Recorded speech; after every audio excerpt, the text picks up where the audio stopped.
Fair folk, the good people, we folk.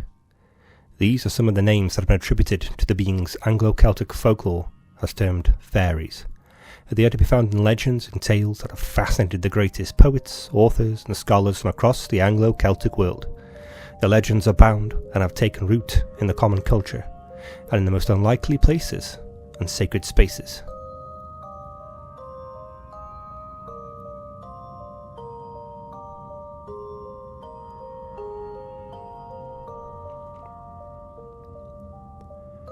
In 1897, the Irish poet W.B. Yeats was staying at Coole Park in Galway, Ireland. With him was the Lady Augusta Gregory, his friend and patroness. It just happened to be that the eminent poet and his esteemed companion had busied themselves collecting and annotating stories of fairies from the local people of Galway. Yeats already compiled 2 collections of Irish myths and fairy stories in his home county of Sligo. He was surprised by how similar the accounts of fairies were, and was even more surprised by the strength of the convictions of the local people in fairies. For them, the existence of these beings was an immutable fact of life, like the weather. So much so, that parents and close family members were known as late of the 20th century to try to kill offspring and spouses they were convinced had been replaced by fairies. Yeats was inclined to believe that these accounts were a conservative reaction to the materialism and encroachment brought forth by the rude mechanicals of the Industrial Revolution, the strange, supernatural musings of a people witnessing unprecedented change at a speed they may not have been comfortable with. But over time, Yeats seemed to change his position. Yeats himself was fascinated by the occult, and was even a member of the Hermetic Order of the Golden Dawn, likely a contemporary of Aleister Crowley himself. G.K. Chesterton wrote in his own autobiography how Yeats had come to view the existence of fairies from a rational standpoint. His testimonials on farmers accosted by fairies, of children taken and replaced with changelings, seemed to sway Yeats. These people were matter-of-fact, calm and grounded. They lived a hard existence, far from the dreaming spires of scholars and materialists. These accounts came from people who would likely be aware of their country's mythology, and held true to the strange belief that there were a race of deities that, relegated from godhood, became the fairies of legend after the introduction of Christianity. Legend has it that they were tricked into accepting a compromise from the Holy See itself, that they, the fairies, should have half of Ireland, and that half was beneath the earth. This is why they are nocturnal creatures, and the rest of Ireland would belong to God. The strength of belief that Yeats was carrying was so strong that it swayed the historian Evan Wentz, best known for his translation of the Tibetan Book of the Dead, from skepticism to belief, resulting in the publication of his first book, The Fairy Faith in Celtic Countries. Garnered from his own investigations, Wentz concluded that the existence of fairies was a scientific fact, supported by hundreds of testimonials of proven phenomena.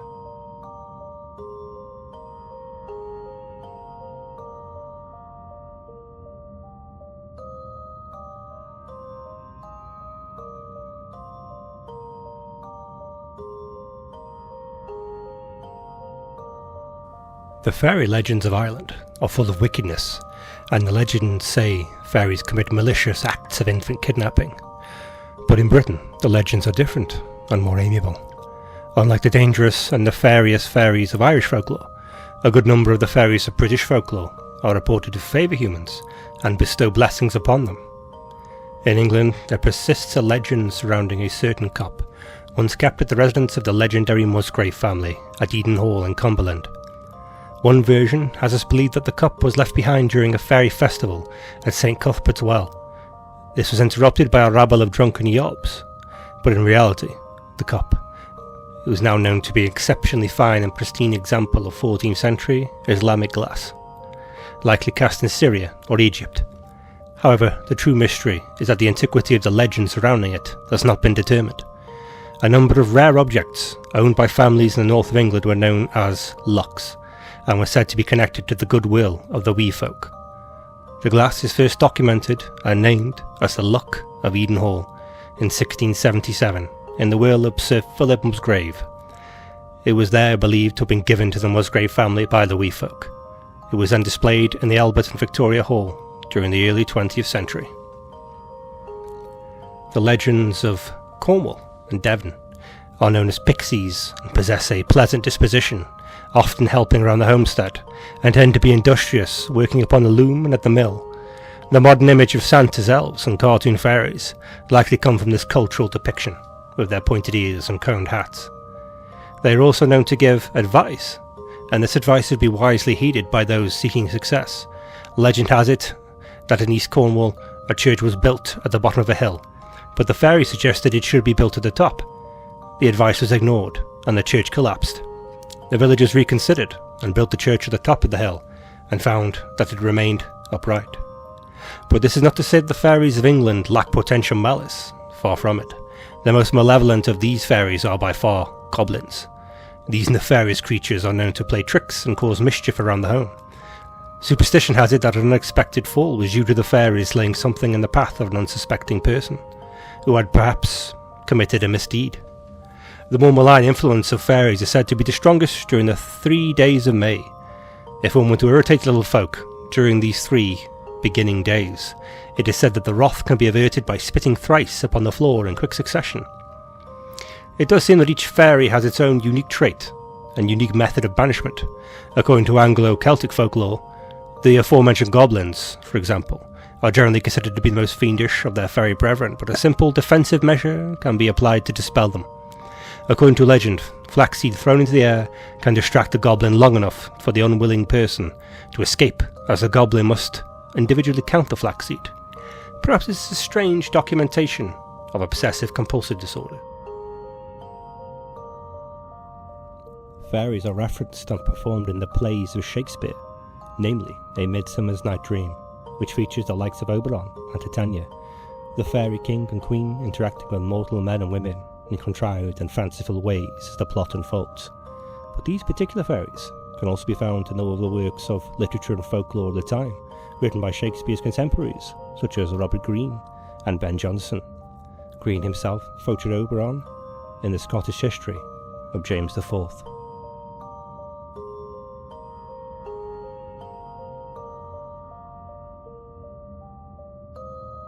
The fairies of Scotland have been known to bestow mighty gifts upon the great clans of the Highland. The MacLeods of Dunvegan Castle in Skye have been rumoured to be particularly favoured by the wee folk, namely the fairies known as sprites. It was said that the clan had a flag bestowed upon them by a water sprite, while the clan's chief was on crusade in Outremer during the reign of Richard Lionheart. This boon was given to the clan under the instructions that should peril ever be so near, that the flag should be unfolded from the highest turret of the castle, therefore bestowing invincibility upon everyone indoors. But it came with a caveat: the flag could only be used 3 times. According to legend, the flag has been used twice already. The clan is likely reserving this flag one more time for an especially rainy day. By 1920, the public had become intrigued to learn more of the so-called evidence presented by those who could attest to the existence of fairies, and in 1920 they got their wish. The Christmas issue of The Strand was titled An Epoch-Making Event, described by one Arthur Conan Doyle. On the front page of that article was a photograph of a teenage girl in a white cotton dress.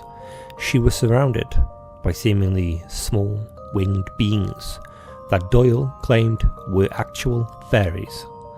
This was not a seasonal joke or attempt to sell Christmas goodies. Doyle was very serious about this article, and from it came 60 years of intrigue and controversy. The photograph was taken in the village of Cottingsley in Yorkshire, then set in the idyllic English countryside in the bright summer of 1917. That girl in that photograph was one Elsie Wright, and she claimed to see fairies at the bottom of her garden as she watched in secrecy from a dell. She did not tell another person for fear of ridicule, and so did not produce the photograph for over 3.5 years. These photographs had been published at a time when spiritualism was on the rise. The Theosophical Society was an organisation with people interested in the occult and other strange pursuits, and had seemingly thrived in the aftermath of the Great War. It was one of these meetings at the Bradford Unity Hall that the aunt of Elise produced the photographs. Copies soon began to circulate. The head of the society was one Edward Gardner, who wrote to Doyle proclaiming the legitimacy of the photographs and had them sent to a photographic expert, one Harold Snelling. Credence was given to the photo prints by Snelling, who was perplexed by them, couldn't find any rational explanation, observing that the so-called fairies were not paper cuts, nor were they cutouts, but indeed they seemed to move with the exposure. Doyle, like his most famous creation, Sherlock Holmes, would likely be sceptical of the photographs, but Gardner convinced him by reporting his visit to the family's home. The Liddell of the alleged fairies was very real, and on the 21st of August 1920, the last photographs were taken of the alleged fairies. Doyle himself was in Australia at the time, having written the article beforehand, having never seen the eponymous Dell, but now seemed convinced enough to add this intelligence to his article in the Strand. Doyle published a second article in the Strand in March 1921, 3 months after the initial piece. The story, and its defenders, and its detractors, who mentioned that the fairies looked too much like fairies described as we have seen in the stereotypical elvish garb, to which believers argued they could be ectoplasmic projection, appealing to the perceived stereotype of fairies. The strongest argument for the existence of these beings was that Elise and her sister were also featured in the photograph. They were minors, and as of such their testimony were largely inadmissible, whereas an adult who was alleged to have taken a photograph of little people could swear under oath as to the legitimacy of the photographs. However, by 1920, the debate seemed to come to a deadlock, as even Doyle's own book, Their Coming of Fairies, was not enough to convince the skeptics. In 1965, Elise was approached by Daily Express journalist Peter Chambers, who was seeking the truth behind the photographs, and Elise made a strange and oblique observation regarding the photographs, stating that for this photograph, let's say they are figments of imagination and leave it there.